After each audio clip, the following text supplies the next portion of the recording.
부동액이라는 것은 이제 내연기관에 우리 자동차로 말하면 시동을 걸면 안에서 폭발해서 그 힘으로 차가 나가는 거잖아요. 근데 이제 폭발하는 것만큼 거기에 열이 발생한단 말이에요. 그래서 열을 발생하는 걸 식혀주기 위해서 그 냉각수가 들어가는데 이게 겨울 되면 얼어버린단 말이에요. 그래서 어는 거를 방지하기 위해서 부동액이라는 성분을 넣어주는 건데, 부동액 성분 중에 90%는 부동액, 우리를 말하는 에틸렌 글리콜, 맹독성이라고 보면 돼요. 이제 그런 거에 하면은 얼지가 않아요. 근데 그 나머지 10%는 거기 이제 부식 방지제, 녹 방지제, 또 거품 방지제, 그 다음에 산화 안정제 이런 부분들 10%가 들어가서 부동액이라고 일컬어지는 거예요. 근데 이제 거기서 이 부동액 얼지 말라고 하는 거는, 우리 같은 경우는 겨울에 영하 한 25도 많이 올라가면 25도까지 올라가고 러시아나 이런 데는 50도까지 올라가요. 근데 100% 넘으면 50도까지 견디는데 50도까지 넘으면은 큰 효과가 없어요. 오히려 물 비중은 1.0인데 부동액은 1.14예요. 비중이 물보다 무겁단 말이에요. 근데 그 무거운 걸로 해놓으면 가뜩이나도 힘든데, 엔진이 돌아가는데 힘든데 부동액 100%를 채워버리면 더 엔진 부하가 많고 그래서 어떤 출력이 떨어진단 말이에요. 그래서 우리는 25도로 했을 때 겨울에, 그럼 부동액 6에 물 4 정도만 넣으면 돼요. 근데 요게 단순한 부동액뿐만 아니고 부동액 성분 중에 이제 엔진 자체가 그 옛날에는 중물이었고 때에 따라서 파이프라인은 철 성분이 있고 알루미늄, 요즘엔 알루미늄 엔진을 많이 나오니까, 그래서 이제 녹방지라든가 부식 방지를 위해서 부동액을 넣어주는 거예요. 그래서 우리가 지금까지 부동액 교환해 온 거는 단순하게 이제 얼지 말라는 거에만 치중돼 있었어요. 그래서 그렇게 하다 보니까 몇 년 지나고 나면 이게 부동액 성분의 그 산화 안정제라는 부식 방지 이런 부분들이 열에 의해서 변형이 가갖고 그게 산성화가 돼버리는 거예요. 그러다 보면 부식되고 철은 이제 녹이 쓸어버리는 거예요.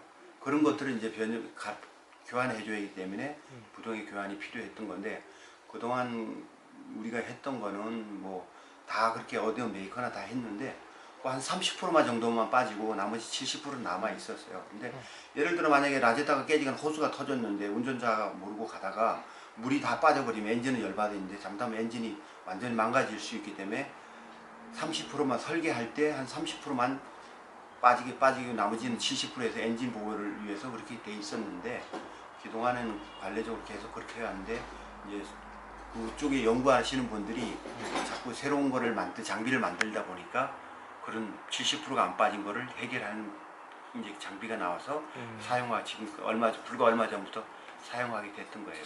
그다음은 냉각수가 안 들어가면 엔진이 가다가 멈추거나 실린더 헤드가 나가거나 이제 그런 부분이죠. 근데 요즘에 이제 그런 부분들이 문제가 많이 발생되다 보니까 엔진 출력이 안 나요. 엔진 출력이 더 이상 무거워지고 엔진이 차가 안 나가고, 그래서 수도해서 차가 운전자가 해서 이거 문제가 있구나 해서 견해하고 정비업소로 가게끔 그렇게 이제 돼 있죠. 만약에 저걸 기존 그 냉각수 앞에 라지에이터에 있는 것만 빼면 그 전체 냉각수의 30%만 빼는 거네요. 30%만 빠지는 거죠. 차 안에 있는 것 중에. 근데 저렇게 순환식 장비를 통해서 빼주면 전체를 다 뺄 수 있는 거네요. 그렇죠. 그 기계로 하면 기존의 엔진의 거라든가 못 빼왔던 부분들, 엔진의 거, 그 다음에 라제타, 그 다음에 히타 라제타 이런 부분들까지도 다 빼주는 거예요. 그리고 이제 만약에 또 상태가 안 좋아서 녹이 나면 녹이 나면 거기 이제 기존에 있던 녹물들을 싹 제거를 하고 부식 방지제를 넣어서 그거를 청소를 해요. 엔진이라든가 파이프라인, 히타 라제다, 라제다 이 부분들을 다 부식 녹 있는 거를 제거를 해주고, 그 다음에 나중에 마지막에 녹이 안 나게 그 이제 녹 방지제를 해주고. 그렇게 했을 때는 굉장히 가볍겠네요, 차가. 그렇죠. 차가 가볍고 새로 차가 10년 됐다 이러면 10년 된 냉각수를 싹 빼주는 거죠. 와, 그러니까 그 안에 거를 엔진 오일 교환하는 것도 중요하지만 어떻게 보면 냉각수도 상당히 중요한 역할이에요. 엔진 오일은 기계에 있는 그 회전한 부분들을 분할 작용을 해주는 거고, 이 냉각수 라인은 어떻게 보면 엔진보다도 오일보다도 더 많은 비중을 차지하고 있죠. 그러니까요. 라제타, 히타, 라제타 이 부분들 그다음에 센서라든가 그 옆에 연결된 기타 파이프라든가 뭐 그런 파이프들을 다 손상시키고 그러니까 엄청 냉각수가 중요하죠. 와, 냉각수가 오히려 엔진오일보다는 훨씬 더 중요하게 생각이 되네요. 이럴 상당히 보니까. 지금까지는 뭐 그냥 오래되니까 그런가 보다 그냥 당연시 되어 왔는데 예, 지금 이 작업을 하고 나서 손님들이 아주 엄청 좋아하시죠? 차가 놀라운 성능이 틀려졌다는 걸 느끼시죠. 가볍게 잘 나갈 것 같아요. 부드럽고 예, 힘도 출력도 좋고 네. 엔진 소음도 감소하고 오히려 그러면 히타 라제다 이런 부분들도 해서 이제 새거일 때는 히타가 잘 나오는데 여기 시간이 지나면서 히타 라제타 히타가 잘 안 나오는데 그런 부분도 해소가 되고 더 따뜻하게 잘 나오는 거죠, 그렇죠. 히타도. 근데 사람들이 저거를 이제 딱 몇 년에 한 번씩 교체를 해줘야 되는 주기가 있잖아요. 그렇죠. 그게 한 2년이나 3년에 한 번씩은 교체를 해주셔야 돼요. 근데 이제 그 체크를 여자들은 잘 못하니까 이제 차에서 어떤 증상이 나타나면은 대부분 이렇게 느껴지는 증상이 어떤 건지. 계기판이 사실 차의 상태를 나타내 주는 건데 그냥 운행하다가 빨간불이 들어오면 그건 위험한 상태니까 차를 즉시 끄라 그러고 오렌지 색깔은 엔진 경고등이니까 이 주위에서 정비업소로 가라는 그런 뜻이죠.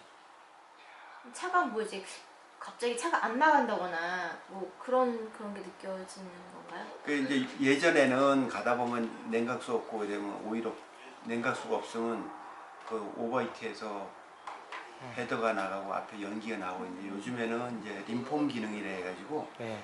그 컴퓨터에서 제어를 해요. 예. 열이 냉각수가 발생한다 이러면 림폰에서 연료 분사를 안 해준다든가 에어컨을 켰는데 갑자기 에어컨이 안 나온다든가 이러면 그 엔진 열받아있는데 에어컨을 작동하고는 더 무리가 갈 거 아니에요. 그렇죠. 그러다 보니까 요즘에 림폰 기능이 있어서 엔진 차가 잘 안 나가게 악셀에다를 밟아도 가속이 안 되게끔 그렇게 요즘엔 설계가 되어 있어요.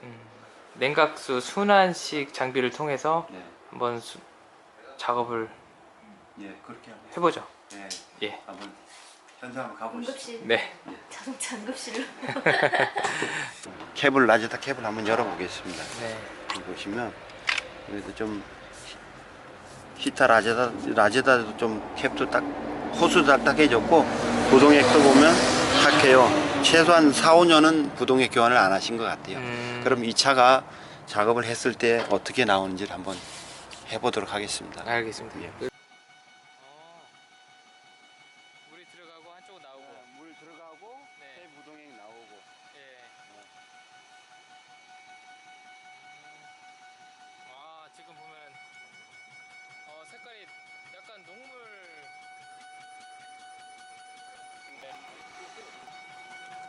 문짝을 떼고 부식 방지제를 넣고 한 20분 동안 올릴게요. 아, 부식 방지제요. 네. 이제 실린더 블록, 라제타, 히타 라제타, 파이프 라인이 있는 부분들의 부식을 더 이상 진행이 안 되게 원래 코팅을 해야 돼요.